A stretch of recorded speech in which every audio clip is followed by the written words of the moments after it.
I had a 2018 Subaru BRZ Limited with a 6-speed manual and a large portion of a day to play on wet, breezy streets trimmed by pine trees in the foothills of an enormous mountain extent. In any case, Michigan was at the forefront of my thoughts. A few autos work all over. Michigan's the ideal place to discover those that do. The streets are level and pitted, and the occasional extremes are ruthless. It's anything but difficult to love an auto on one of those basin-list Alpine passes. However, on Michigan streets the auto needs to endeavor to prevail upon you. For instance, the MX-5 Miata works in Michigan fine and dandy.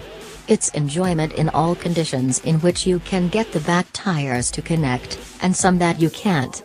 It merrily engages in rush hour gridlock, on city lanes, undulating yet uninteresting nation streets.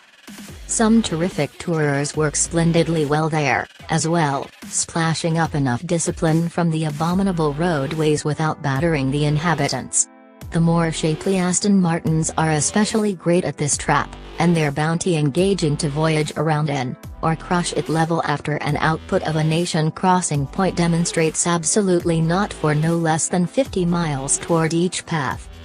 The BRZ dependably had gentler back springs than the FRS, and now they're significantly milder. Typically automakers need to dispose of squat, however in the BRZ it's expanded to enable the front end to point.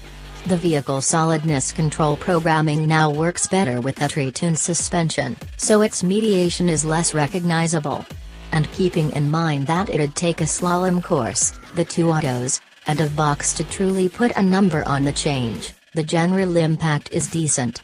It's more pleasant than I recollect from the last time I drove a BRZ, a pre-facelift auto in a totally unique setting. The additional mid-range torque is likewise not promptly self-evident, but rather it appears as though there's less of the notorious marsh halfway through the range. Furthermore, man, the motor truly sings at higher revs. It doesn't hurt that it has shorter back outfitting, either. I adore boxer motors, however I generally felt I needed to begrudgingly acknowledge its absence of appeal in the BRZ. The recently amended motor gets unpretentiously nearer to that perfect, and it is by all accounts a superior accomplice for upgrading fun than the pre-facelift motor.